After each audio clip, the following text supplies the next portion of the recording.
it was like the joy came right at that moment. Some tears flowed from my eyes.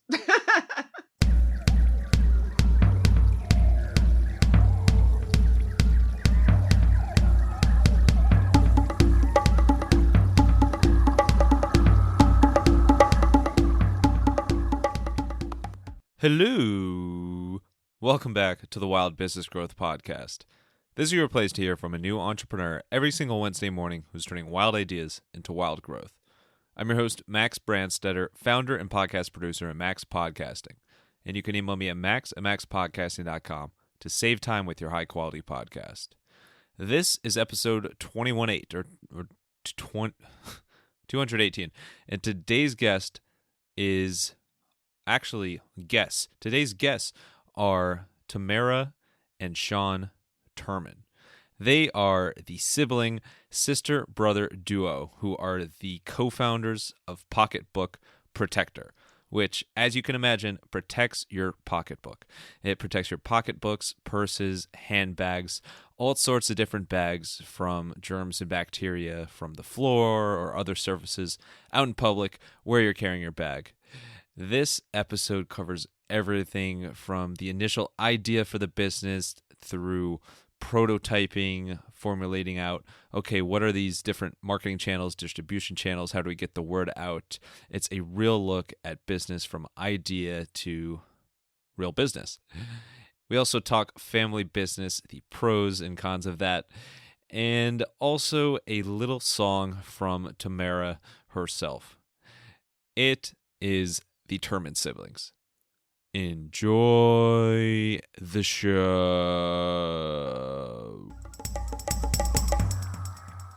Alrighty, we are here with the sibling duo behind PocketBook Protector, which I got to say, I love alliteration. So the use of P's and B sounds and O's in the business name, I already love out the gate. But Tamara and Sean Turman, the fantastic duo behind PocketBook Protector. Thanks so much for coming on. How you guys doing today? Hi, Max. We're doing well. We are good. Thank you for having us. You are welcome. Well, super excited to get to the PocketBook. I can't talk at all. The PocketBook Protector story. Maybe I don't love his alliteration as much as I thought, but really, really cool business that I think came from just an awesome origin story.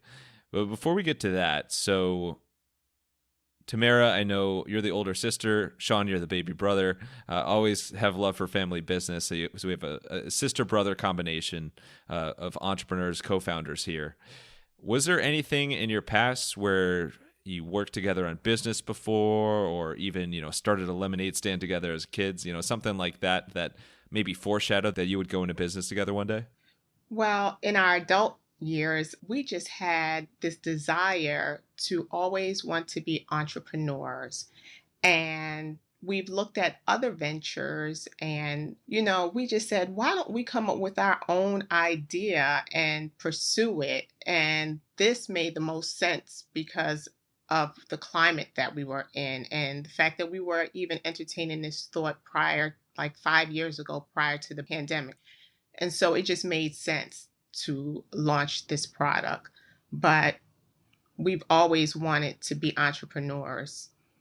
And Sean, would you echo that sentiment? Is there something you can look back on that kind of sparked that interest in entrepreneurship? Yeah, so I do echo that sentiment. We had started looking at different franchises before we ventured out on this endeavor. We were trying to invest in a few different franchises, but it just never came to fruition, most likely because we had this. We had the PocketBook Protector. Where did that interest in potentially franchising at first come from?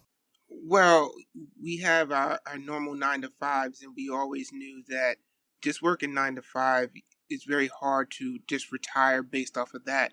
We always had a mindset of doing a little bit more on the side to secure a nice retirement, per se, and to give back to the rest of the family as well. It's a good point. I think it's a strong mission behind it. Did you have any idea when you were starting to look at business opportunities that you would be creating a product even remotely similar to what Pocketbook Protector is today? Tam actually pitched the idea to me, the concept to me, when we were kind of falling out of one franchise idea. And, we were kind of, well, I know I can't speak for Tam, but I was a little disheartened because I didn't know what to do next. She said, "Why don't we? I have this idea that's been on my mind for a few years.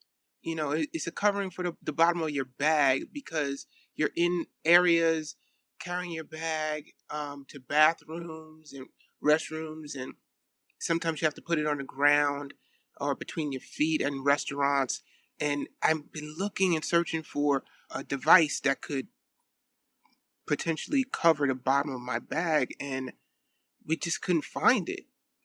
So she came to me with this idea, and I said, you know what, that is a great idea. And I need something like that because I had, at the time, I had just had a newborn, and I was experiencing just the need for a device like what we developed in the Pocketbook Protector. So let's get to that idea, which is now a full-fledged business. So first of all, congrats on going from what at the start probably felt like a random idea to hey, this is a real business, and like we're it's like this is a real thing that we can put our lives and passion into. Tamara, was there like a single moment, as Sean alluded to, that really really struck you of like, all right, I'm sick of this, like we need to create this product? Well, Max, I have to tell you, Sean is my brother, but for him to be so excited about it, it just brought joy to my heart because I knew I needed it and I knew that it made sense to me, but to have him be happy about it and excited about it, that's all I needed. And then we talked about moving forward and the rest is history. However, going back to 2020 during the pandemic, that single moment hit me so hard, probably about September 2020. And so going back then, just remembering the time is now, Tamara. The pandemic is here. We're all in the midst of, feeling very highly sensitive to germs, bringing germs home, so uncertain about what was going on in the world. To give you some background, I had this idea, like Sean said, prior 5 years before the pandemic, saying, I used to always joke about it. We need something to cover our bags because just being out, like Sean said, in restrooms, not having any hooks to hang my bag. Now I'm searching around. Where am I going to put my bag? And then going to a restaurant, sitting across from my husband, sitting there saying, there's nowhere to put my bag. And I don't put my bag on the back of the seats because I'm always scared someone's going to walk away with my bag, or somebody's going to have their hands in my bag. So, putting it between my feet on the floor, trying to hold it up on my feet, it was just uncomfortable. And, trying to have a bigger size bag or a larger size bag in my lap while I'm eating is just uncomfortable. And so it became like this ongoing joke. We need this to cover our bags. And that was the aha moment, sitting there around September, October of 2020 in the pandemic, saying the time is now. We have to move on this. And so when I started the ball rolling and really searching, how do I invent a product? And then I went to Sean, and lo and behold, we met our consultant after that. When I was on a women's empowerment session, listening in, and that's where we met, Lisa Ascalise. I gave her a call, and Sean and I had a call with her. We really was enlightened, intrigued, and her insight was beyond measurable. So we knew this was the right person for us. Yeah, and shout out Lisa. Just forever a huge fan of Lisa, and she actually put us in contact in the first place. And they call her the inventress for a reason because she's invented like a million products of her own, but also she really really knows how to take something from idea to reality, and then the marketing and distribution and sales side of it as well. So I'm so excited that you two are partnering with her. So shout out Lisa. Know you're listening. Thanks for listening as well. But I think one of the most exciting things about your product is that it can be so relatable because, yeah, of course, over the past few years, there's been, extra attention to germs and, cleanliness. But I think anybody's been in a situation where they have a bag like in a bathroom or in a public place or somewhere where it's like, oh, do I put this on the ground? Oh no, I don't want to put this on the ground. Do I hang this up? Do I how do I, what's the right way to do it? And, I didn't even think of like the possibility of having a product like yours that could have been there and served a great purpose. I actually have a bit of an extreme example for you because I actually broke a previous laptop because it was in my backpack when I was at a hotel one time, and I hung it up on a hook in the bathroom, and it fell in a Oh, backpack, wow. and it literally like I look and the screen was broken, and it was still somewhat usable, but like it was enough that I needed to get a new laptop. So like that could have been totally solved and prevented had I had PocketBook Protector back then, because I would have just used it and just sat it on the ground and protected. So there's an extreme case study for you. But But it is a case, right? And it is a situation, and we find ourselves in these situations, and we try to do something makeshift and hope that it doesn't fall or hope that it doesn't break, and off of the hook. And a lot of times that's the case, of what happens to you, or our bags wind up falling, and we're just totally disgusted with it. So Exactly. So the same thing happened with me, Max. I was in the restroom with my daughter, trying to change her, and as soon as I took her out of the stroller, I had the diaper bag hanging on with the mommy hook on the back of the stroller, and the weight of it tilted the whole stroller, and it ended up on the floor. oh man. So yeah, so we ended up, spraying it down with Lysol and Clorox wiping it. But had I had the product at that moment, could have just been a simple, okay, we're going to take this off and throw it away, you know? I think the moral of these stories is sometimes gravity is not your friend. Exactly. that's a good way to put it. That is a good way to. Thank you. Very, very down to earth, pun intended.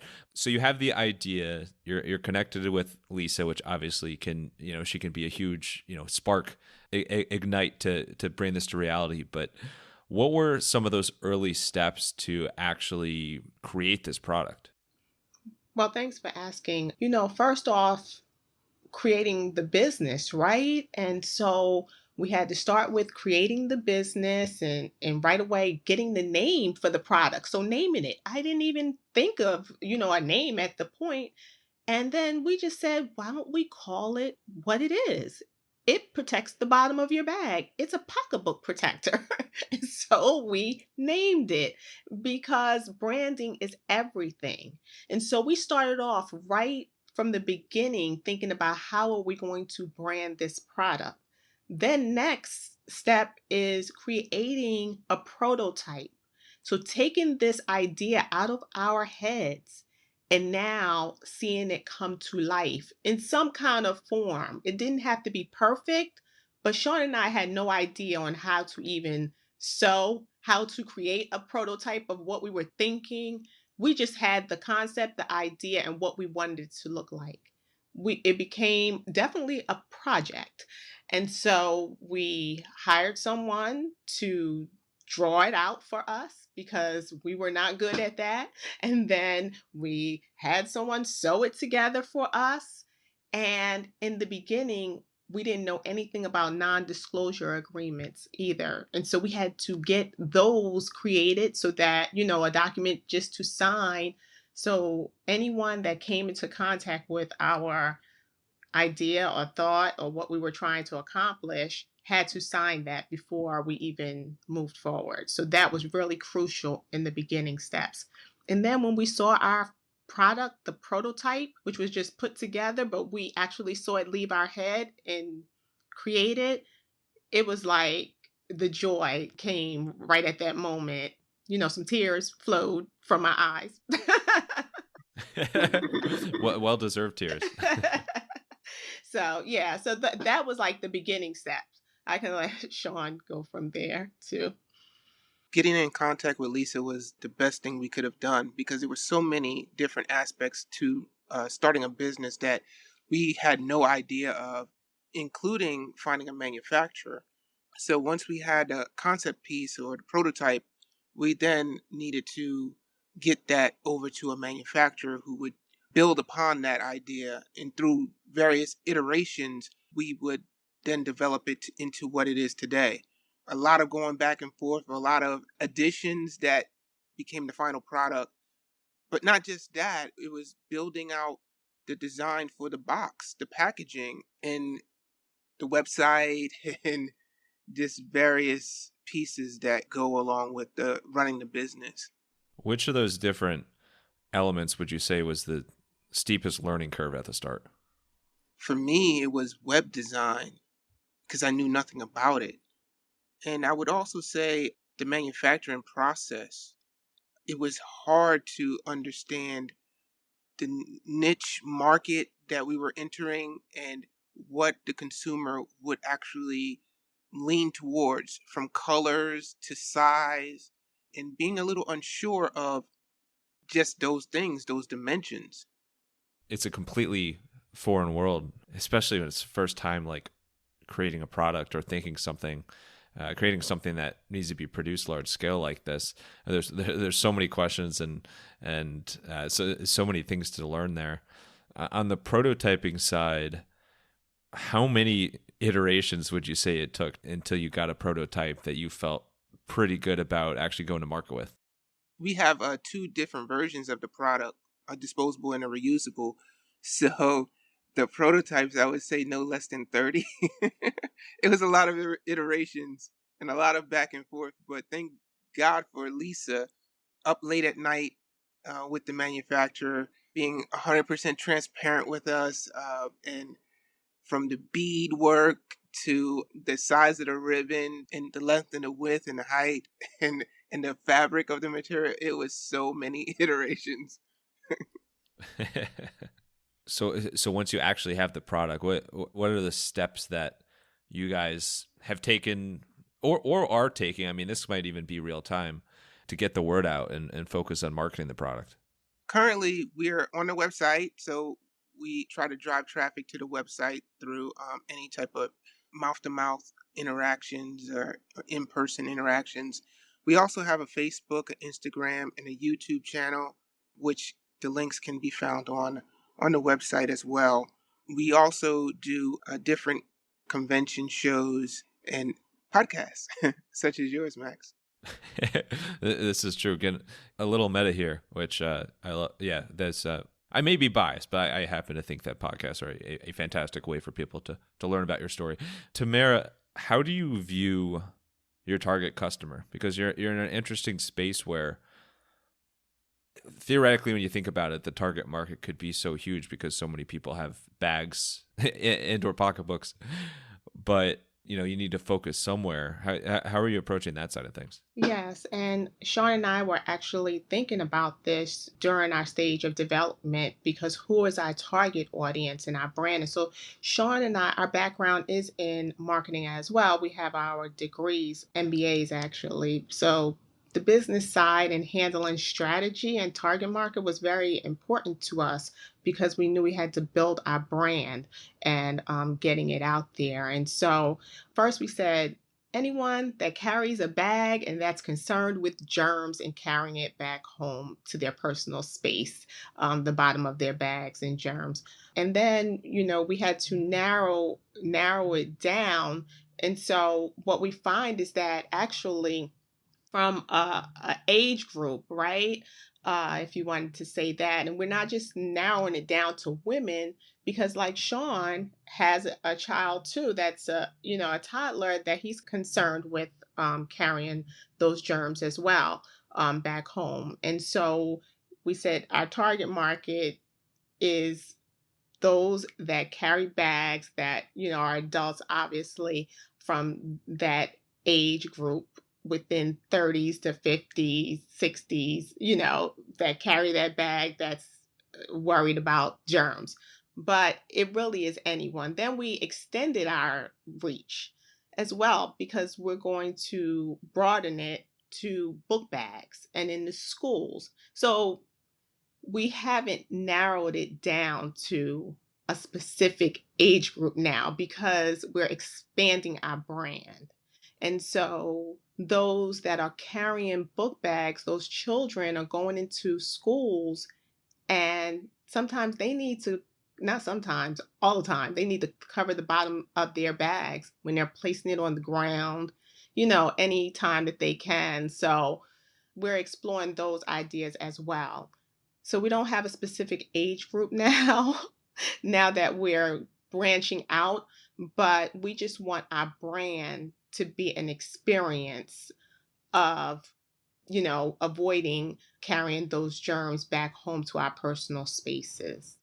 We actually have a friend who opened up a gymnastics gym.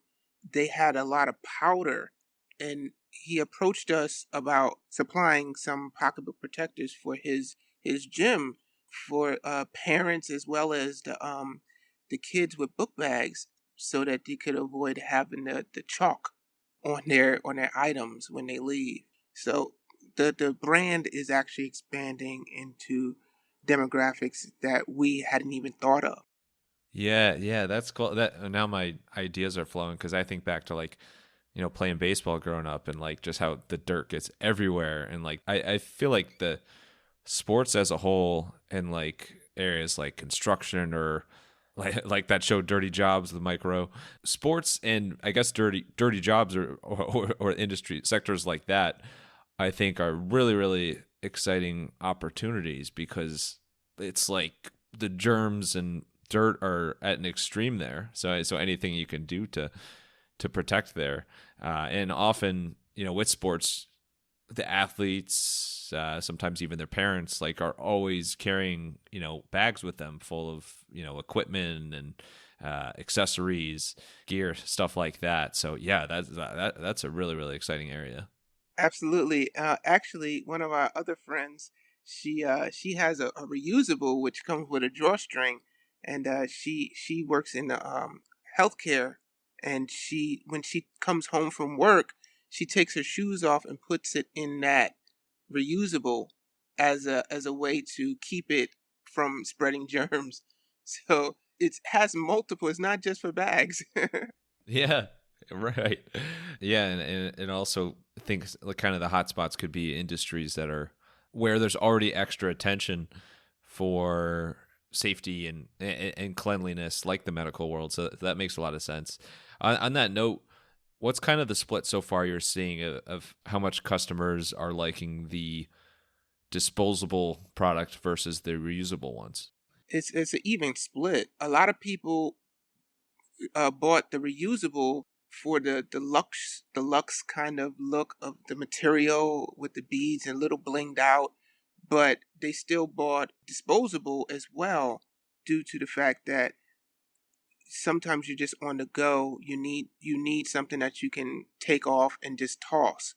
Whereas other times, you may have more purposed interaction where you're going out to a restaurant, you're gonna need some place to put your bag, and in those occasions you can carry the reusable, and then once you're done, put it in its nifty pouch, take it home and hand wash it. I love how you guys have multiple options that you've created because I can. It just seems like it really depends on the person and style and kind of what their day to day life is like, whether disposable or reusable would be right for them. When you look back on this journey so far, which is really cool to Merrick because as you mentioned, this idea is like was something that was brewing in your head, for years before you started the business. So really, it's like kind of like the lifetime of the business goes back. Even there's like the pre-period, it's multiple years before you get to official business. But when you look back overall, what would you say has been the number one approach you've taken that has turned into actually growing and building the business?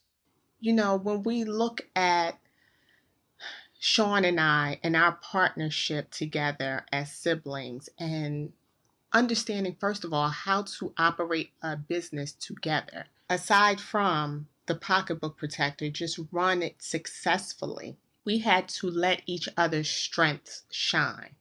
And Sean is great at things, and then I'm great at other things. And so, working that sibling duo partnership of the business, it really has really brought us such close together. And we were already close, but now it's like we're talking almost every day and trying to just run the business successfully.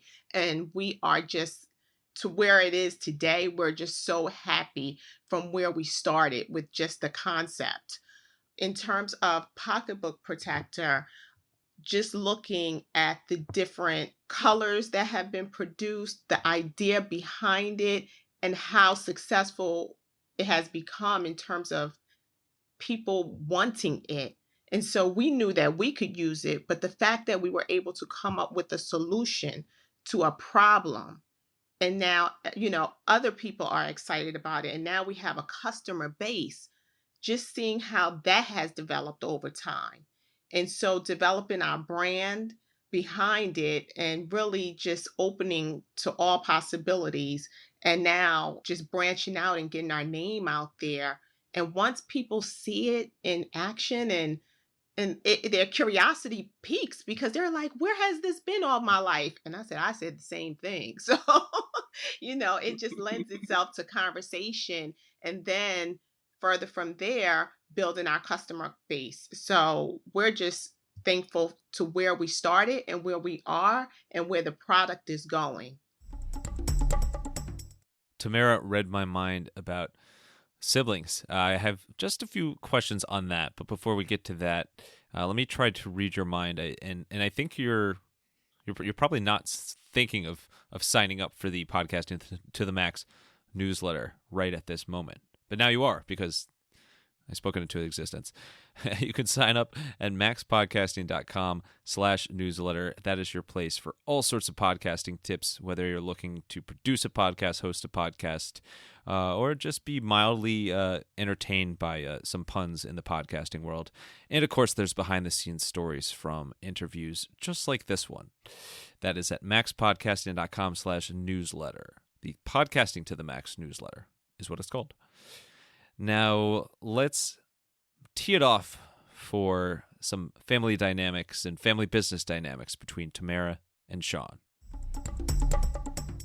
Well, you could not have teed that off better because I literally, the next question that I wanted to ask you was about the roles as siblings and how you guys work together and divide and conquer and everything there. So let's switch gears a little bit. Let's get to inspiration, creativity, kind of how you work as a team, and start to get into kind of you guys on the personal side. But that sibling duo you speak about. So when you're working in the business / on the business, how do you, at the time of this recording, divide those roles? Like Tamara, what's kind of your specialty, and Sean, what's your specialty in terms of focus? I like to take on the project management role, and then I also help out in the web design and in the website management.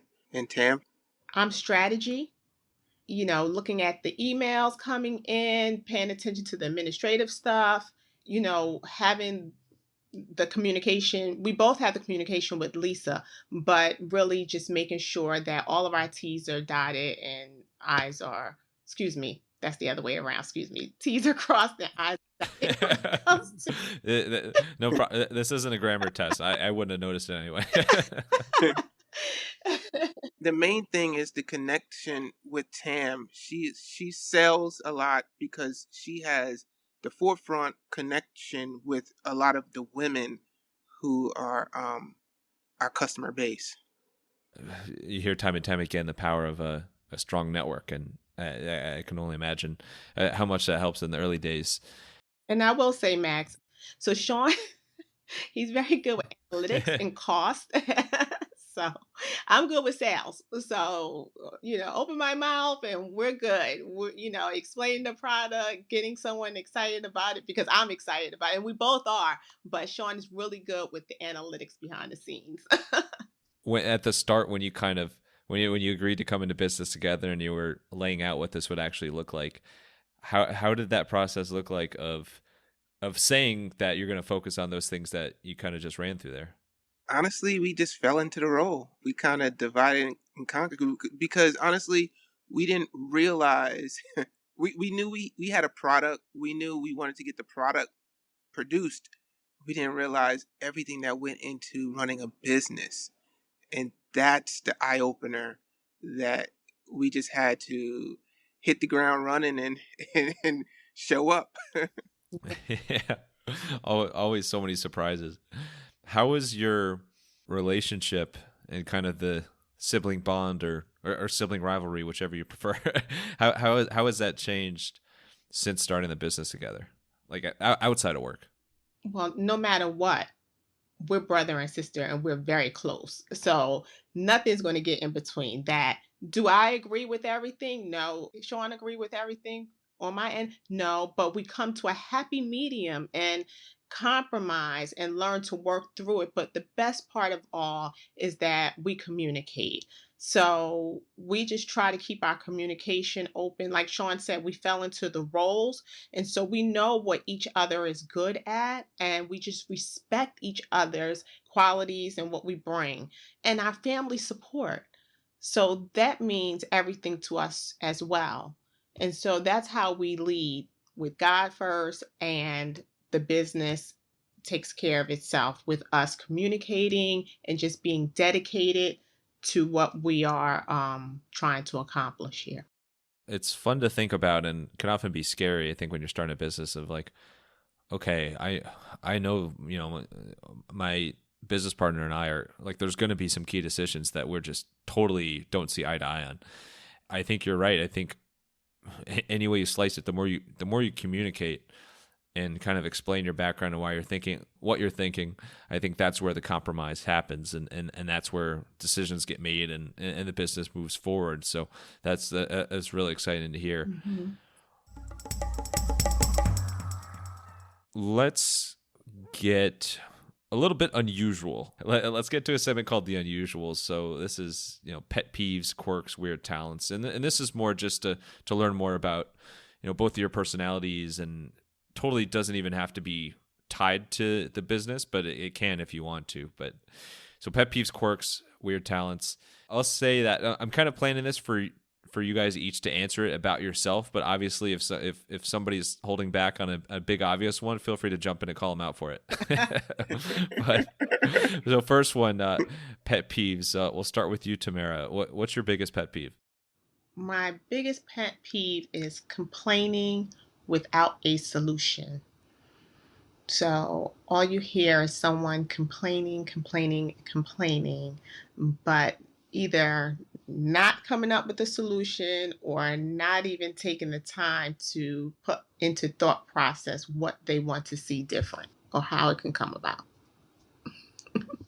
I could complain about that all day. No, I totally agree. How about you, Sean? Right now, my pet peeves are the scammers. It's inevitable, but I think working with a consultant, having that network is invaluable just to avoid scams. Yeah, they're. By the way, are you getting this too? Like I've seen. I mean, obviously, for a long time now, there's been, spam emails and spam calls. And now I've seen more than ever spam texts, spam WhatsApp, spam Facebook messages, spam DMs everywhere. Like it's over the top. It's unbelievable. Yeah. Every day. Every day. It's like it just wears on you. It's Yeah. ridiculous. It's ridiculous. And shout out another mutual Lisa Ascalise contact, another entrepreneur that I know she's partnering with and has been on the show before, Gogi Padilla, who started AnswerSure, who literally started a business around spam calls and especially focus on older and much younger people being spam. So there's a whole business around that too. So everything goes back to Lisa basically. But Sean, how about quirks? Something a little quirky about your personality that maybe Tamara or your daughters, somebody calls you out for, but it's who you are. It's part of your personality. I'm goofy. Love it. Same. I'm just a goofball. I love to laugh. I love to be silly. But a lot of people think that I'm super serious, and I'm not. Wait, I love how you laughed right after saying the word serious. So I think there's the proof right there. How about you, The Tamara? same thing with growing up with Sean. He was always doing something to me. But that was goofy. But for me, no, they would tell you that I am bossy. And from when I was small, Sean would always say, "You're so bossy." But I like what I like, no, but I just think it followed me, and it's not in a negative way now, though, but it's just I wouldn't say bossy now. It's just I'm sure of myself. So Absolutely. There we go. All right. So we got a goofy and bossy business. Or yes. no, a goofy and sure business. And then, Tamara, what about, I call them weird talents, but this could be like a party trick. It could literally be something around the house or like a memory trick, but something that you're just really good at, but it has no really meaningful impact on your business. So I would like to say that I can sing really good to my dogs because they're the only ones that really love my singing.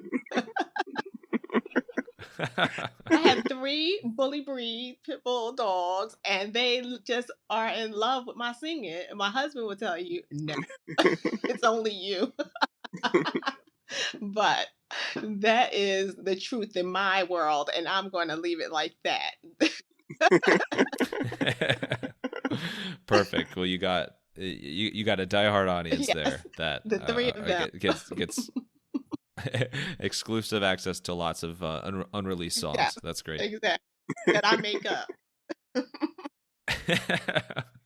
And then, how about you, Sean? What is a weird talent or party trick you have?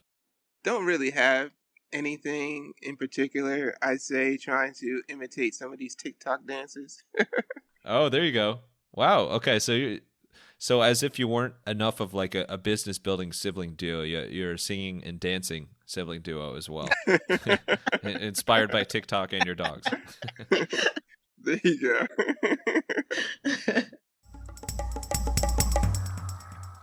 All right. Well, let's wrap up with some rapid fire Q&A. You ready for it? All right. All right. Let's get wild. Sean, you mentioned that really, both of you started building this business when you had a newborn, Sean, which obviously is a huge impact. One of the biggest life-changing things in your life, no matter what else is going on in your life. But I can't imagine, like starting a business on top of having a kid at the same time. What is one tip you can share for anybody that has like multiple major life moments going on at once? Don't sweat the small stuff. Take it as a learning lesson. If you're going to make mistakes, get your rest. Drink plenty of water. Always good.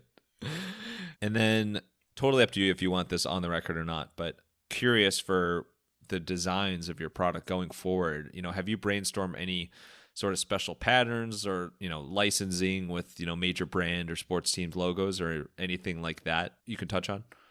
Not yet. We haven't reached out to any specific vendors yet, but we do have some in mind that we would love to reach out to. Some sports franchises as well as Tam. I'll let you tell. So we're looking to be featured in magazines as well as, locally, what they've been doing, we find is that they want to put their logos on our pocketbook protectors and present it to parents, school boards, and things of that nature. So it's been a nice as a gift. And so during this December time frame, we have been between the conferences and people thinking about this is such a giftable item.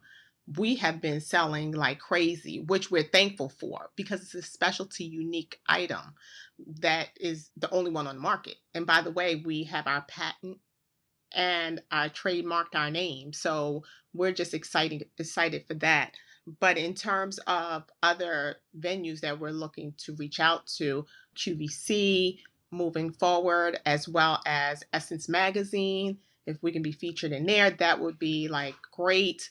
And just some other magazines that Black Enterprise that we're looking to get into, some other well-known magazines out there, we would love to be featured in. So, as well as the retail space. So we're slowly but surely making our way into contacting buyers and moving forward with that. That's awesome. I feel like it's such an exciting time for your business because you've like gotten over that initial hump and like the initial like, oh my God, we have to do so many things just to like get this business, into a real business and off the ground. And now it's the fun part of like, all right, what marketing and distribution channels and, PR opportunities can we put together? So that's awesome. Also, you can probably tell I'm terrible at this pace of rapid fire Q&A. So it's just questions. All right. What is, besides ones you've listed already today, what is the most surprising or interesting use case you've heard of a customer with a PocketBook protector?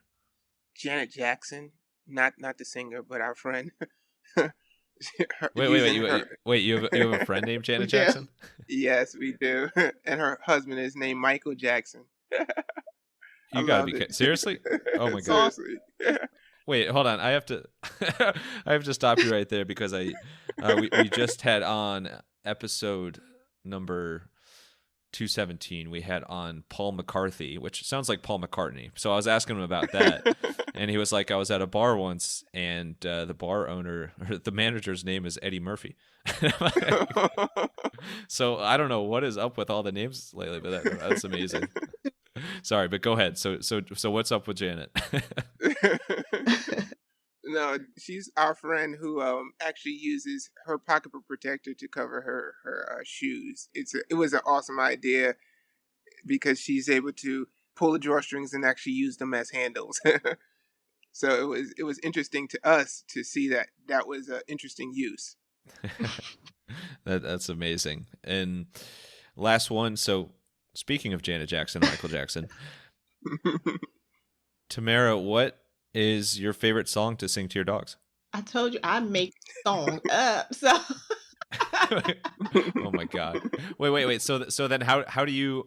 So can you give us an example? Like how do you make songs oh up like my that? goodness, this is so embarrassing right now. I told you I'm the only one that knows that I can sing. I don't you don't have to sing if you don't want. Nah, Of course, if you do if you do want, you're welcome to. it's called My Doggies. So it's my doggies, my doggies.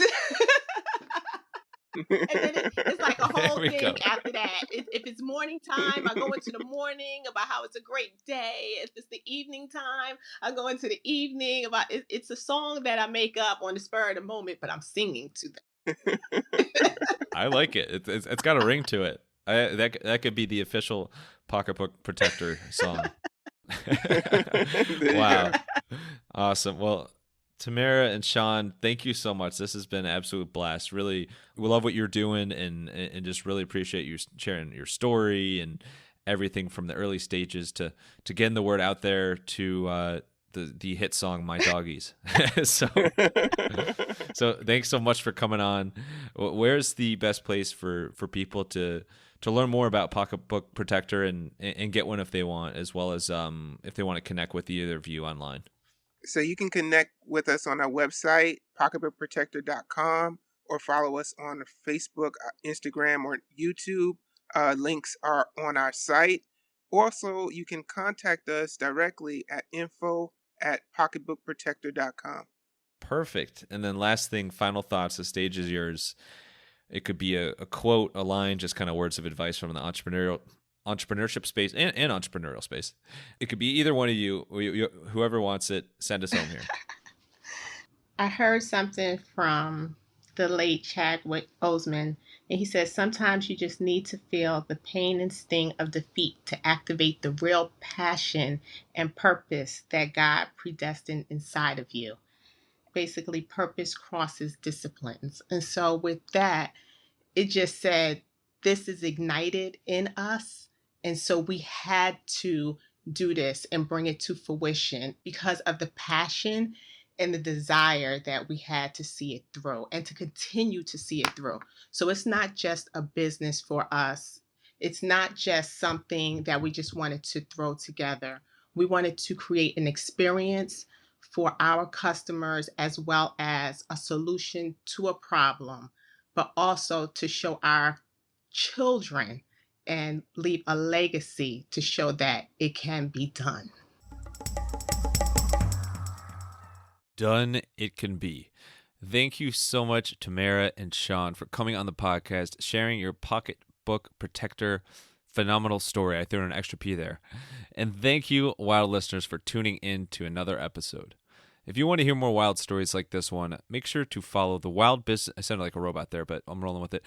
Make sure to follow the Wild Business Growth Podcast on your favorite podcast app and tell a friend about the podcast. And then try out PocketBook Protector with them in any place you want.